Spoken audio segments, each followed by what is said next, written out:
What's up, everybody? Welcome to the When in Seoul podcast. Danny Cho here. Bobby Choi is also in the building.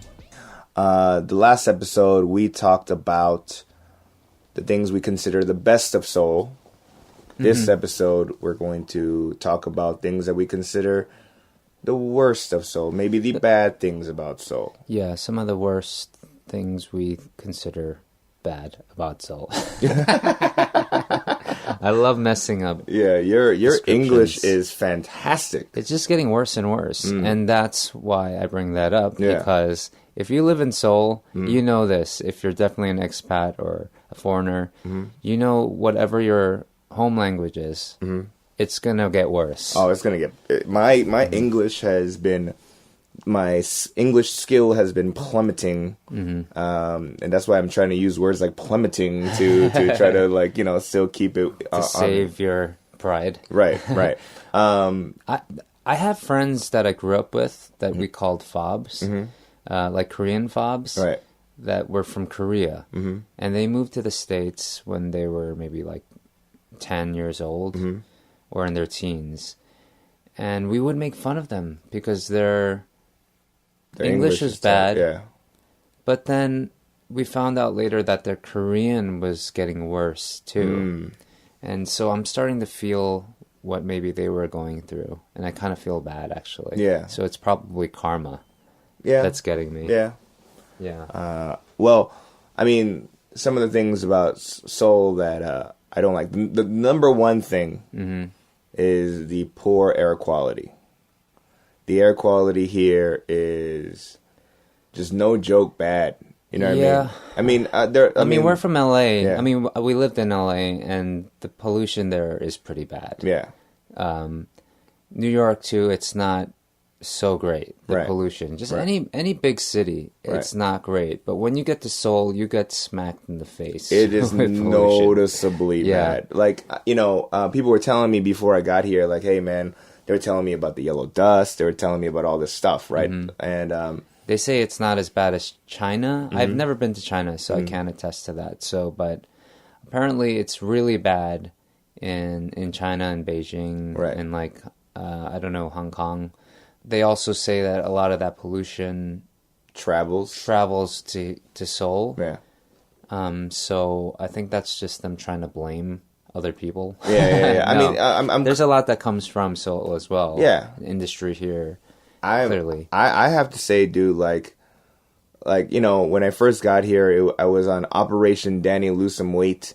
And so what I did was I would try to walk at least 5 miles a day, which I haven't been doing these days, and hence I'm getting fatter. But one of the reasons why that I don't walk as much, aside from me being a lazy ass, is because of the fact that the next morning after a 5-mile walk, like my throat feels like crap. Yeah. You know what I mean? And at first I was like, why is everyone in Korea wearing these like surgeon masks? I thought all of them they had plastic surgery done and they were just trying to cover up some stuff. Well, when I first got here, it scared me because it felt like, you know, there was SARS and all that stuff. Like people were really afraid of diseases, you know, and whenever I saw a surgical mask being worn, like I've seen it like once or twice in LA, and it would freak me out. Right, like what's going on? Yeah, what like, do they have? Which direction do I need to run? Kind of thing, you know.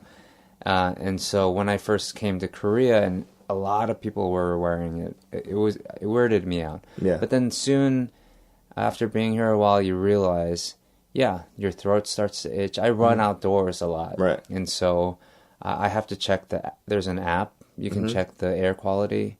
And if it's really bad, I just don't even bother running. Yeah. You know, because I don't like running with a mask either. I've seen it happen. I don't know how people would do it. It's just too suffocating. Yeah, because I don't even... I feel like a very weak person is trying to kill you when you're wearing a mask. You know what I mean? Like, even when I'm walking... Like when you wear turtlenecks? Yes. Well, somebody has that joke, right? Yeah, it feels like somebody is slowly trying to strangle you. Yeah. I forget who's kind of that feeling whose with joke the mask. is. Yeah.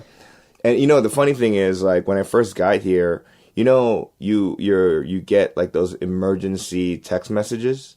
So back in LA, I would get text messages because of a wildfire a brush fire nearby, or an earthquake, Amber Alert. or an Amber Alert. Yeah. Amber Alert, for our Korean listeners, is when a child goes missing. Yeah, we all get a text saying, look out for this car, please. Yeah, this Toyota with the license plate number or whatever. Various different types of messages, right? In Korea, I've only had 2 types of messages so far. One was, yo, the air quality is so bad that do not go outside if you can help it. And one time it was so bad, they were like, hey, guess what, guys? Public transportation is for free. Yeah, right? I was like, oh, wow, that. we get a coupon like with these things, you know? So that was kind of cool and bad at the same time. And then the other time I got the message was because of like typhoon-like weather conditions, right? So or the heat. Lately, it's been record heat, stuff like that. So yeah, the air quality is rough, man. And I'm a cigarette smoker, so like, you know, I already know I'm doing bad things to my lungs, but the air quality is not helping it. You know what I'm saying? And to be honest, it's been a while since I've seen the stars. Oh yeah. You know what I mean? Yeah. I mean, did you see it in LA though? Not as much. Yeah. I mean, even in LA, it was hard to see, but clearly in Seoul, you can't see it. But like, if you go to like areas like Gapyeong or whatever, like it's better. I was like, oh my god. I hear stars. If you go, my Korean friend said that she went to Mongolia, and it was basically like a planetarium at night. Wow. Like completely clear skies at night. You could see all the stars. But in Korea, I don't remember last time I saw like a full blown like night sky full of stars. You know? Yeah. I mean, you know, like you want to. I forgot what the Big Dipper looks like. The North Star. Right. Yes. You can. I think you can still see the North Star.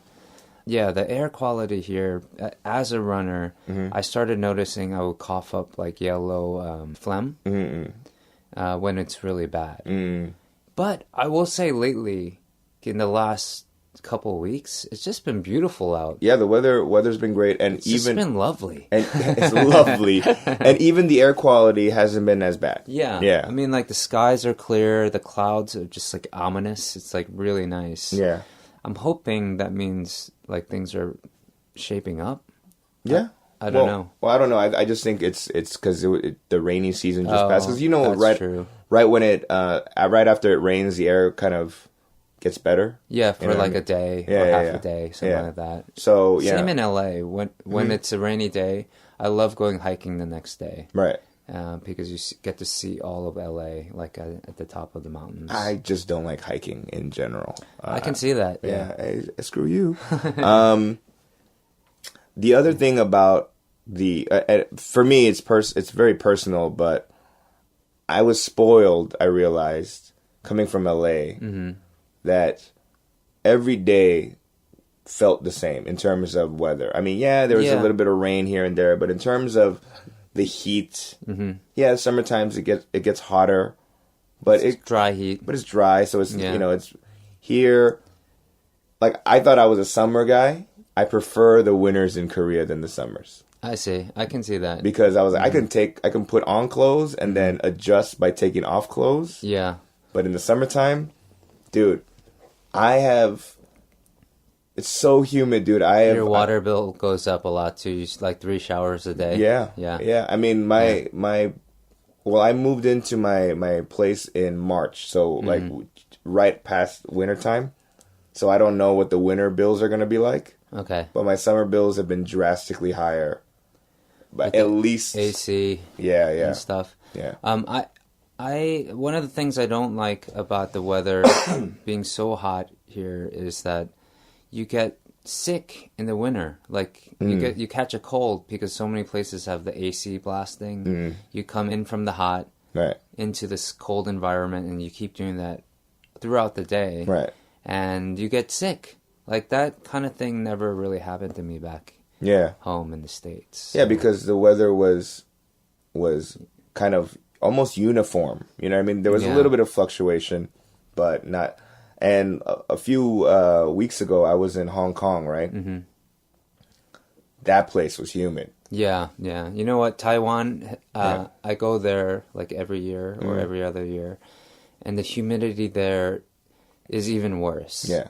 I mean, there's a point where you just accept it, then it's fine. Right. You know, in Korea, there's like in the summer, it's just like maybe a couple months that it's really bad. Right.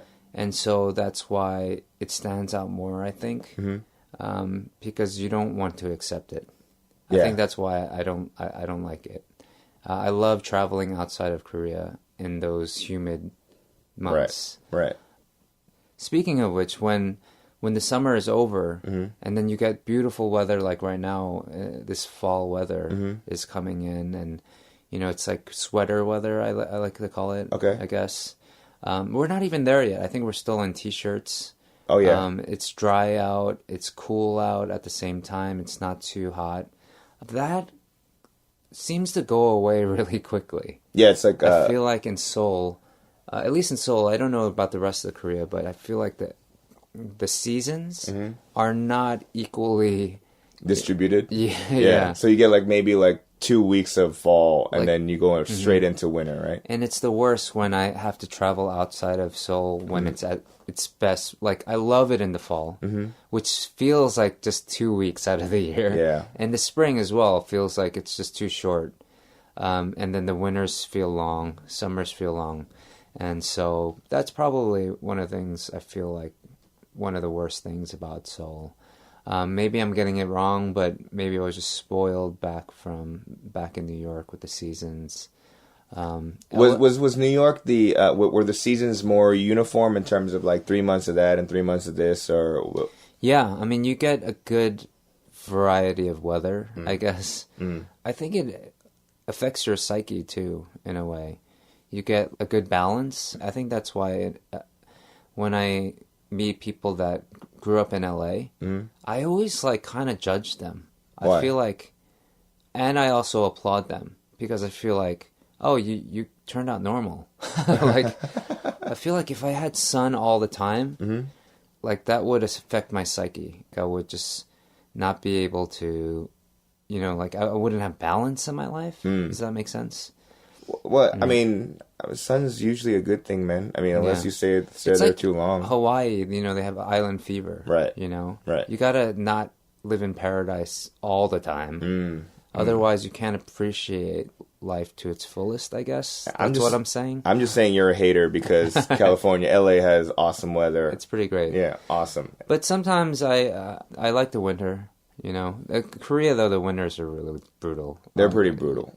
And I've lived in Chicago, Boston, New York, where they have pretty bad winters. I would say Chicago has one of the worst winters because there's the snow and the wind chill. Yeah.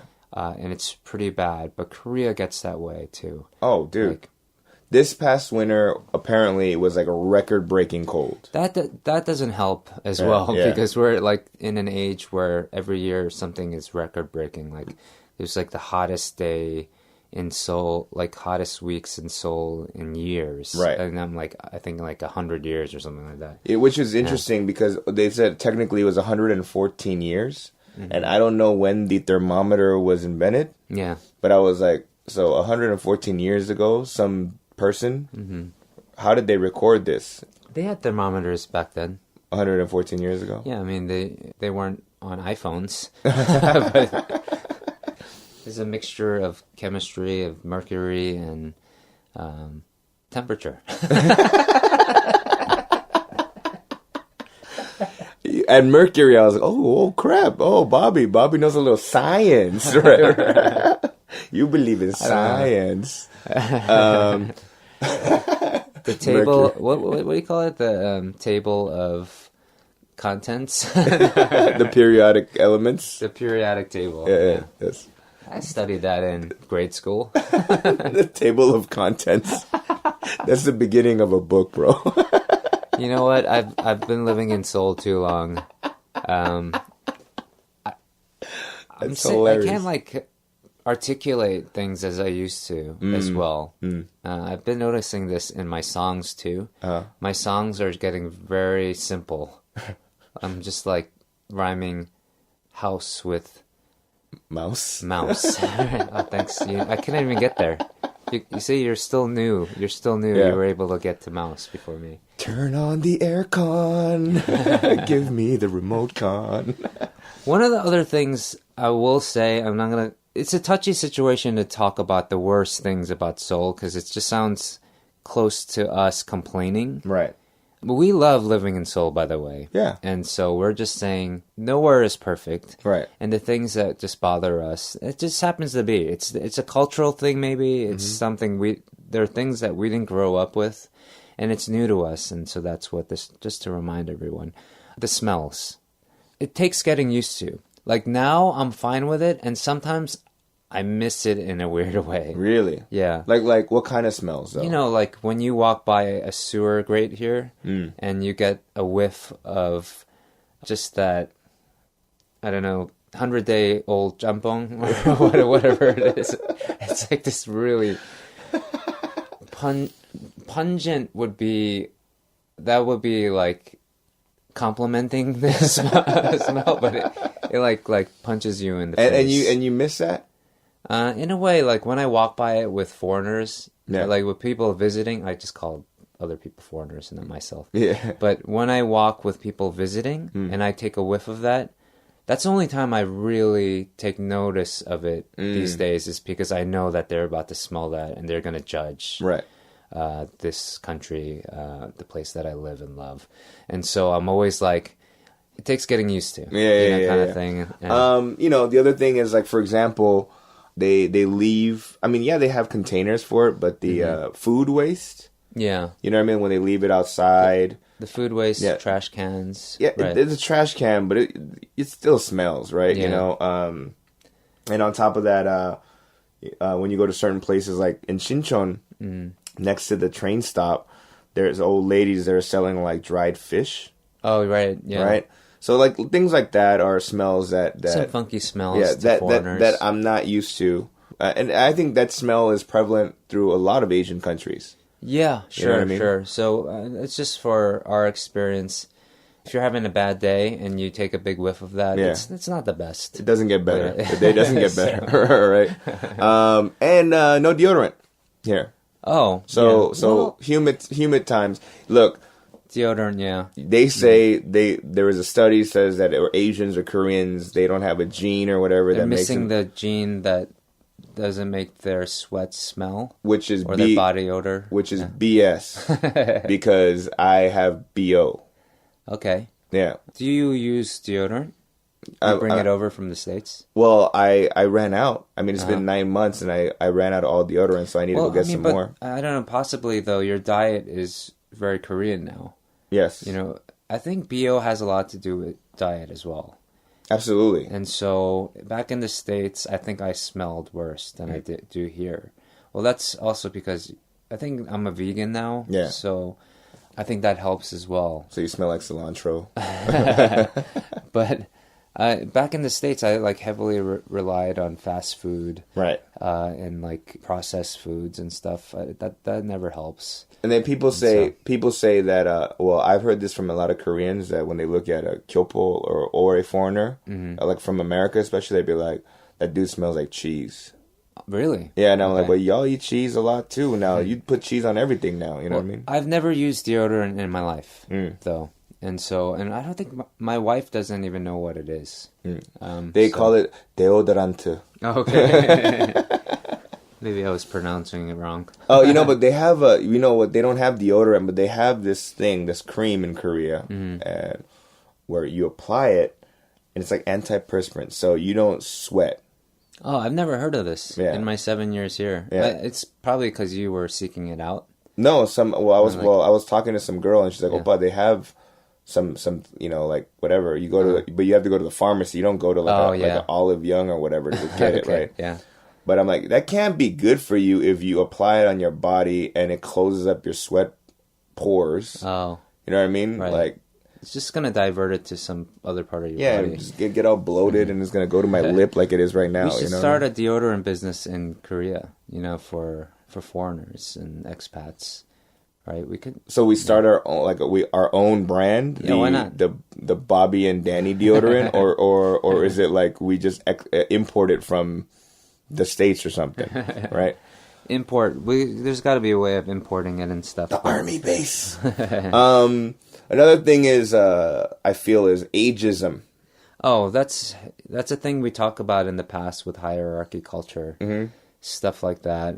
I will say I personally have been a victim of ageism when it comes to the workplace and salary. Mm-hmm. Like I believe that I've been paid less because they thought I was younger than I am. I've been definitely treated differently from people that have thought that I was younger than them. I don't like that. So right now I understand why people talk about their age off the bat, because you want to get that out of the way and you want to make sure that people aren't slighting you. Unfortunately, that's a thing here. I deal with that all the time. I admit I look younger than I am. I'm 41 in Korea, but people say I can pass for like late 20s and stuff like that. So just imagine how people are treating you if they think you're much younger than you are. I mean, maybe about a month ago, Bobby, you and I went to a chicken restaurant. Oh, that in Hongdae. I remember this. And then we ordered a bottle of soju, and you got carded, and that dude didn't even. He just looked at you, right? Yeah. He basically thought that my uncle was taking me out for chicken. I wish I could curse in this podcast so much. It's boiling, the curse word. And we were in Hongdae too. Right. Like that's a common thing in Hongdae because it's a college town. In Sinchon, Kondae, like they have to by law probably card people that look underage. I would like to announce that last week I was eating and drinking in Sinchon, and I got carded. Oh, really? And I said, man. Someone wasn't wearing their glasses that day. I was like, you want to get tipped, bro? I'm going to give you some tip. You don't even have to tip in Korea. I was going to give them extra money. But they're basically saying, in the States, people are like, oh, you want to card me? That's a compliment, like basically. So, but here, I've seen people get mad if you think they're too young. Or the opposite too. Like, someone told me she was really mad at someone because they thought she was older than them, but she was really like 12 years old, younger than them. Back to my point, in Hongdae, if they card you, or in Korea for that matter, the drinking age is 19, right? Yeah. And so if they card you, they think there's a possibility of you being 19, do you think? That's why they carded me for soju? That has to be the case, which is crazy too. I mean, you look young, but you don't look no 19. Or man. It really was that scenario where they thought you were my uncle and that they wanted it, they wanted to show you that they were being responsible. And can I curse in other languages in this podcast? So one time I went to a club in Hongdae, not because I really wanted to go to a club. But I went to a club with our friend Justin Chan, who looks very young too for his age. Yeah. But we're around the same age, and we went to a club because some guys we were hanging out with, they suggested we go, and it was in Hongdae, and Justin and we went and showed our IDs, and they're like, everyone else can come in, but you guys can't come in. You and Justin. Me and Justin, and we figured we're the foreigners. Yeah. Maybe they thought they'd never seen our types of IDs before. And so we were like, these are real IDs. Like, these aren't fake. Yeah. We were telling, in Korean I'll say, 이거 진짜예요. 이거 가짜 ID 아니에요. Yeah. And the guy was like, I know. You guys are too old for this place. And me and Justin were like, what? And then we went and had makgeolli somewhere at some jeonjip. Oh, you went to a makgeolli place afterwards? Yeah. That's an ajashi move. That's an ajashi move. Were you like, every time you take a drink, did you go... Well, I mean, to be fair, though, I mean, at our age, now that I'm in my 40s, like, we shouldn't be clubbing. Why not? Why not? I don't know. I'm married, and, like, I don't need to be at a club. Like, I still like the 90s K-pop clubs though, because you don't have to dress up, you don't have to look fancy. You can go in there and not feel self-conscious about the way you're dressed. And yeah, I mean, there's no pretentious cocktails and stuff. It's just soju and makgeolli and beer. Not even makgeolli, it's soju and beer, or you can mix those two together. It's like very simple. Another thing that I find annoying about Seoul, I guess, is the aggressive salesmen and women. Yes, I know exactly what you're talking about. They really many push different you. industries too. Right. For me, given that I'm a fat guy, you know, if I'm going to any sort of 시장, like a 광장 시장, you're not that fat, Danny. I mean, like, well, thank you after beating me up all this time, right? But like, I walked into a 시장, 광장 시장. Lady pops out of nowhere and goes, "Hey, I have this tea that's gonna help you lose weight." It's not like I even passed by her stall. She just jumped out of nowhere right in front of me and like, boom. Yo. Like, here, people telling you that you're fat is not an insult. You know what I mean? It's almost like... It's not an insult. It's just this matter of fact. They do that often. Yeah. Like, I've seen that happen where a Korean person will tell the woman, "Oh, you gained weight." In America, that's a big no-no. Yeah. They never do that. They're not friends no more. The only thing you could say about weight is you've lost weight.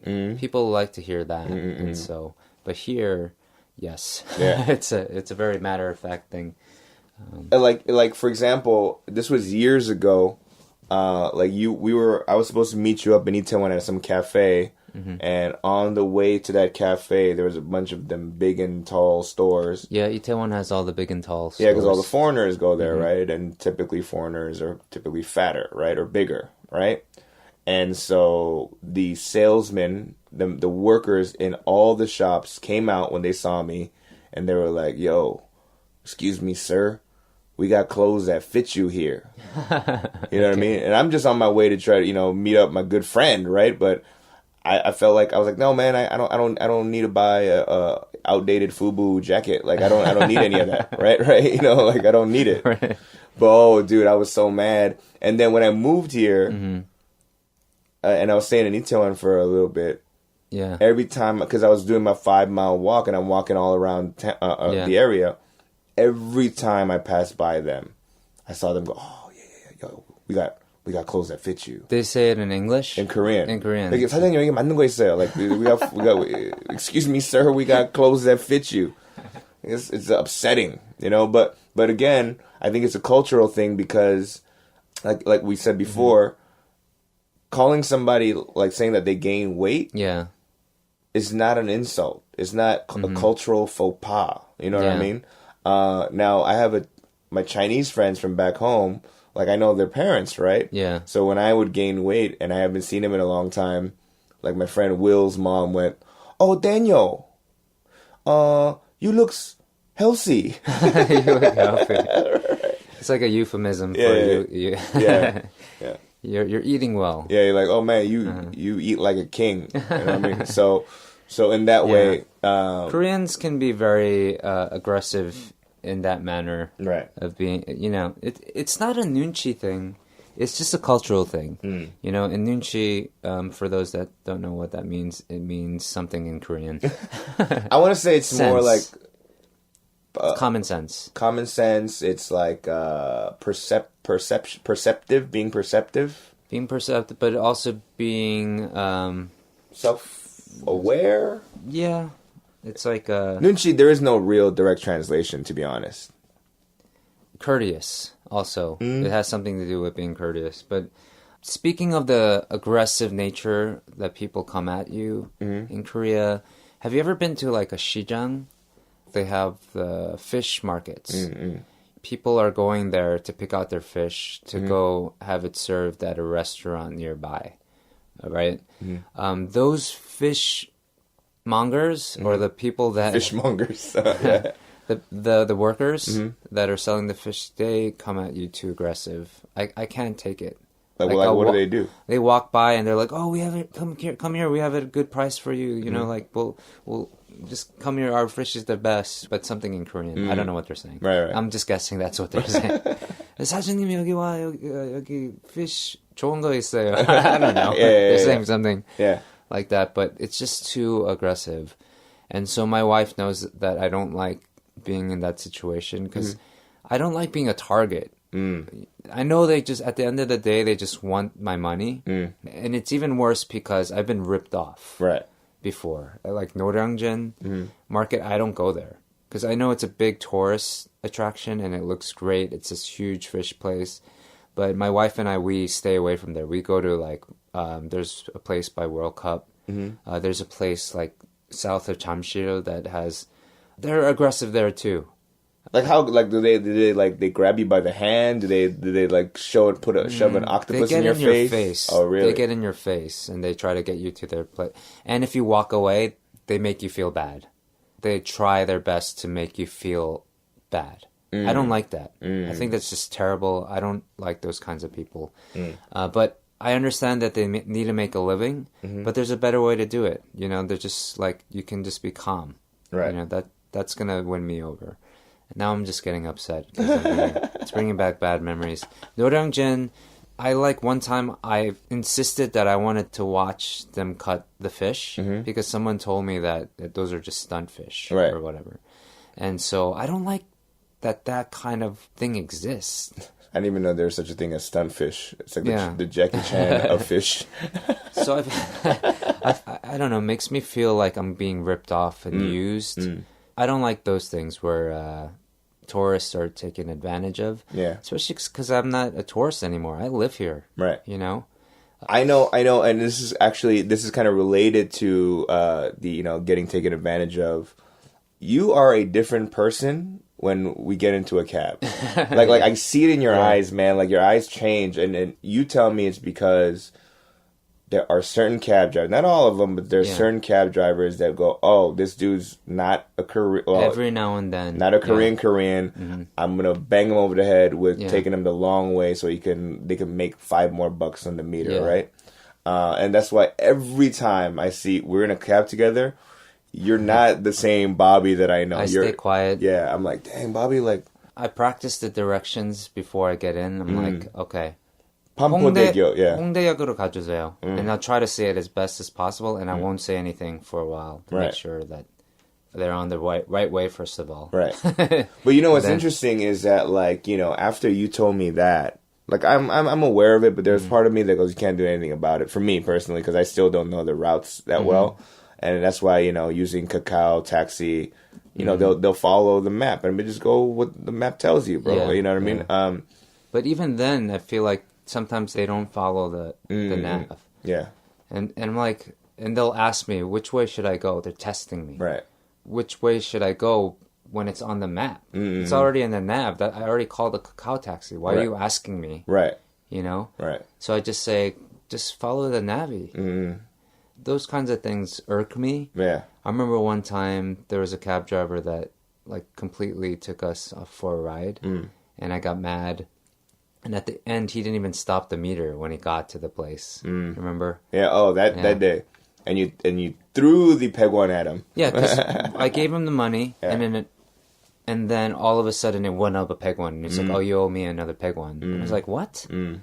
So I threw the pegwan at him. Like that was probably in poor taste, but really, like that kind of stuff makes me really ticked off. Yeah, so I mean, clearly nobody wants to get taken advantage of, right? And I'm not saying that Korea is the only country that does it. Matter of fact, I've been to a lot of Asian countries where I'm like, yo, like for example in Malaysia, it's notorious because sometimes they'll be like, yo, I'm not gonna run the meter.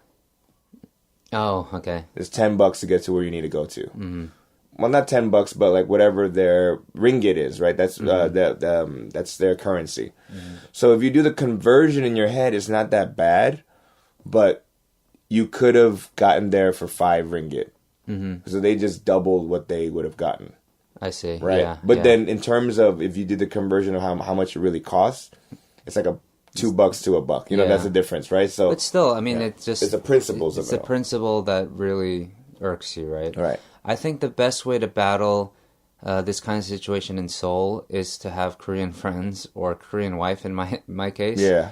Like when I go to the fish market with my wife, she's a boss. Like, she does not let anyone mess with us. And I notice this when I go with other Koreans too. They live with this all their lives. So they know how to handle it. The best is when they already have a tangor, like a place that they always go to, and those people take care of them. And that's where we need to get to, I think. We'll go back to the same place and say, hey, you took care of me last time, I'm bringing my friends, and they'll take care of you even more. That system, you know, I kind of like. I hate that that's what it comes to, but, you know, life is going to be like that sometimes, so you make the most of it, right? And so getting in a cab is the same thing. If you get into a cab with a Korean friend, I feel completely confident that we'll be fine. That's one thing that I mean, as long as I've lived here, I take cabs on a weekly basis. That's the one thing I can't feel comfortable on my own. Having a Korean friend always helps. You know what doesn't help is when there are 4 drunk Korean Americans who can't speak Korean properly. Yeah, that happened to us last week. And then one guy keeps on trying to insist that his Korean is good. And then he goes, and he, in his terrible Korean, goes, can you take us to this place? But, you know, like, 재밌는데 어디서? Like, it's his pronunciation. Everything's bad, right? Like, everyone. And that cab driver took us on a ride. I was checking the nav as we went. And I just didn't want to get into it at that moment. I was like, fine, you know, he's going to make another couple bucks. But if he took one more wrong turn, I was going to lose it. You know, so, I saw you checking. And I was like, oh, wow. And I showed you. I was like, we could have just went straight and we would have been there already. Right. But he took the long way. You know, and so this is why we have fears.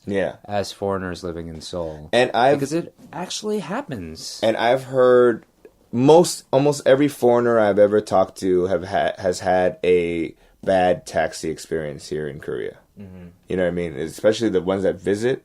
Our other friend, she basically was like, take me to this location, gave him the address, said, you're here, and just dropped him off. But she was not at that address. Oh, my goodness. You know what I mean? That is terrible. Okay. So I had a cab driver drop me off in the middle of a bridge one time. Because you went called at him out, And he's like, fine, then just get off. You know? That was one situation. It was not fun. So you have these problems in New York, too. Like, New York, I've been like, I fought with cab drivers. So it's not just a Seoul thing, but you should beware. Wherever you go, you know. But that's a good tip. Have a Korean friend in those types of situations to lead you through it. You know what I mean? This past week, especially, I'm reminded that drinking in Seoul, as fun as it is and as accessible as is, on the last show we talked about, you know, the nightlife. Nightlife, and there's no cutoff for alcohol.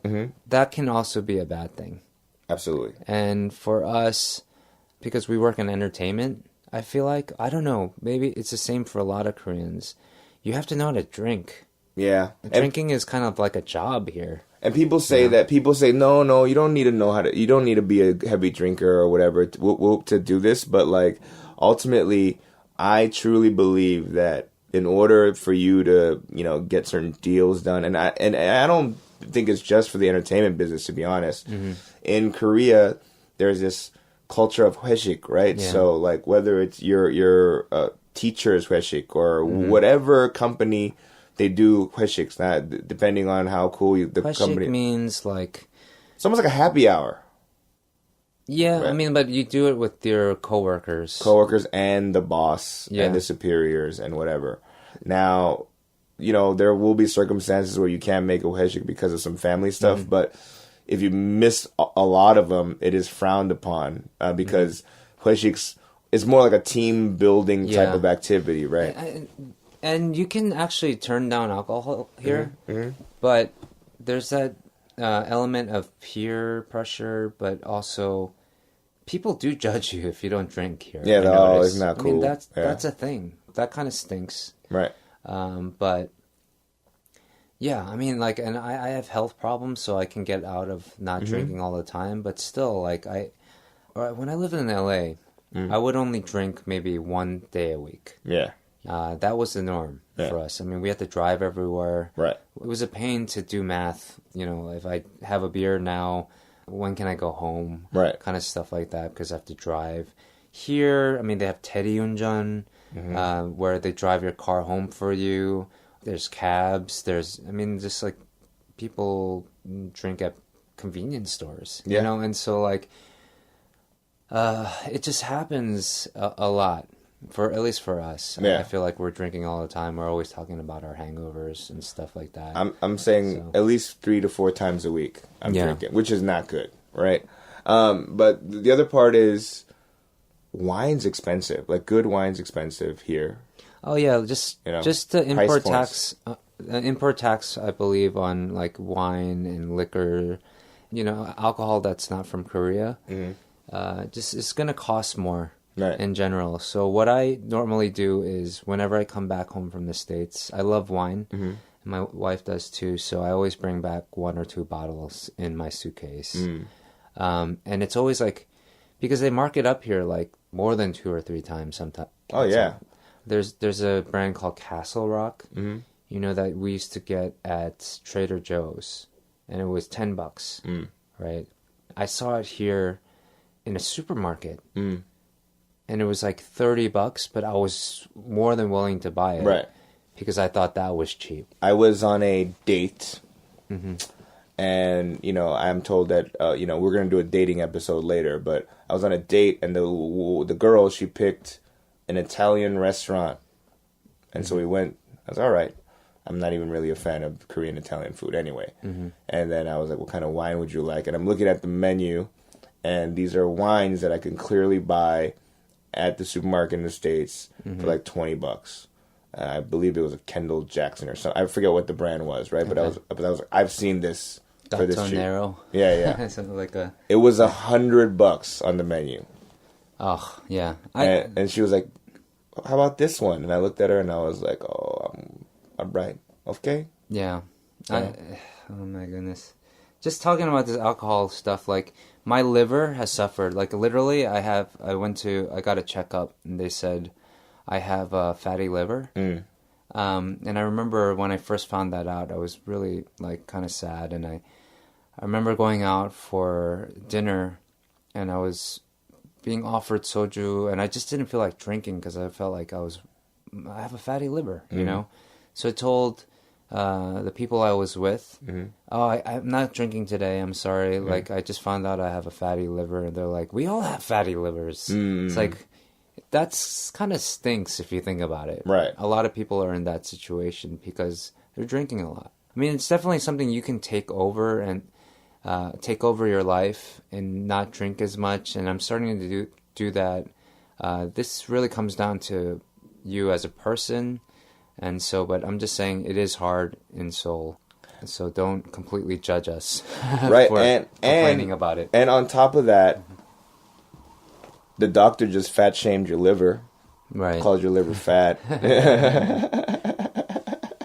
So dumb. I'm so dumb.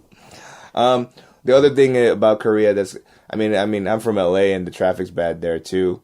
But Seoul traffic during rush hour. As we hear the siren outside. Yeah. It's probably not moving, that car. It is pretty bad. I mean, because the distance between, like, for example, Hongdae to Gangnam is not that far. Let's say it's like 15 to 20 miles. In the States... it ain't 15 to 20 miles. It's probably like 5 miles. No, it's more than 5 miles. It's got to be more than 5 miles. No, man, it's like 10 kilometers. 10, 11 kilometers. Which is about 5 miles. Hongdae to Gangnam? Yeah. I think it's more than 5 miles. Really? Yeah. Anyway, we'll check it later. But it shouldn't take an hour. Oh, that's true. Yeah. I mean, living in New York, and I had a car also, and also in LA, I've seen my fair share of bad traffic. But coming to Seoul, I take any day in traffic in LA or New York. When I was working on the film and I was going to the office every day in Shinsa from Hongdae, my producer Sejin would pick me up from my house on his way from Ilsan. Right. And we would just basically inch our way from Hongdae to Shinsadong. We'd make the most of it. We'd talk a lot about what we needed to do in the car ride, but it would just take us like an hour plus. to get there. From your house to Gangnam Station is 12 kilometers. Okay. That is approximately 7.4 miles. Okay. So 7 miles is not that bad. Yeah. It shouldn't take an hour. That's true. You know what I mean? Yeah. Even in traffic. But that's, I mean, and that, and like, I know some of you listening might think it's just, it's rush hour anywhere where it's going to be bad. Yeah. No, like Friday nights, Saturday nights, Sunday all day. Like there's times when things are just really, really stuck. Yeah. Holidays are really bad too. Yep. So just have to navigate all that stuff. I'm sure it's fine if you're used to it, but for us being from places that traffic is already a problem and coming here, then it's just like, whoa. And I think the final thing I want to talk about in terms of the worst of there are things that you're used to from back home, ingredients and things of that nature. Number one, might be impossible to find, and if you do find them, they're crazy expensive. Yeah, and things we miss, basically. My top thing that I miss is guacamole. I mean, you can buy avocados, limes, cilantro here, but it's more expensive here. And I always have these problems. Like, I buy like 5 guacamoles at a time, not because I need 5 avocados. Yeah. Like 2 out of those 5 are rotten. Oh.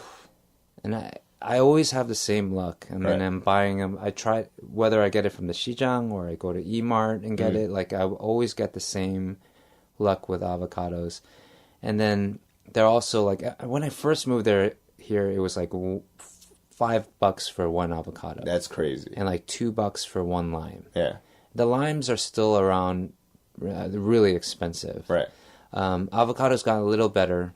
It's seasonal, so sometimes you get 2 avocados for $5. When you see it at the best, it's like 5 for 5. Wow. I've seen that. Yeah.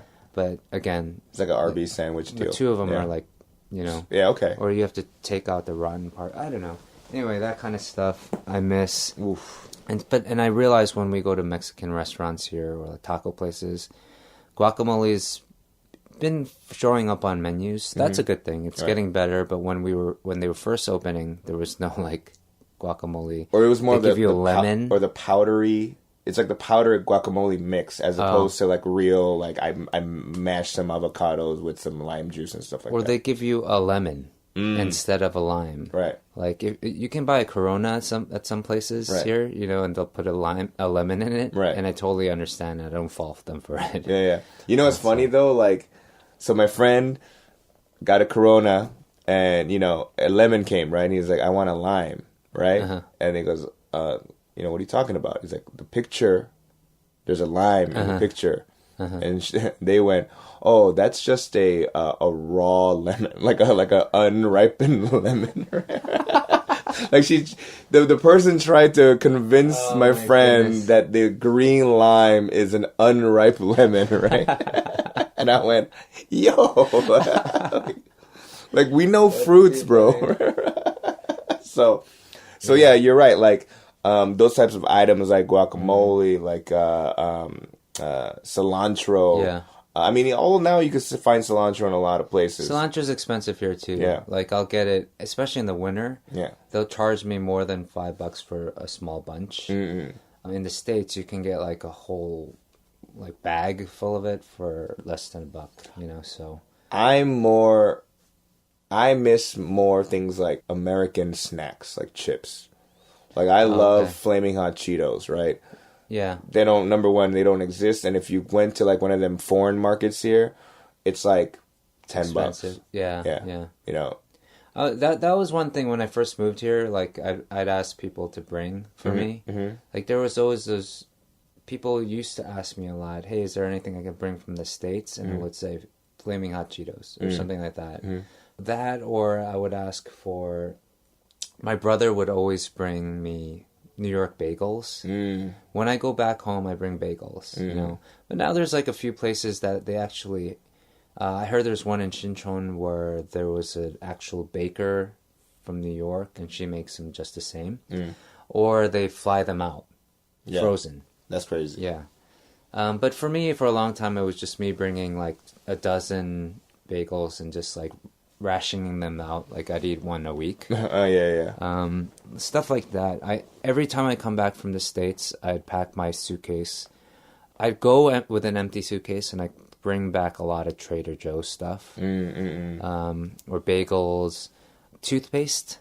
Like I'm not really into the Korean toothpaste here, really. So I always bring back like Colgate or something from those box sets from Costco.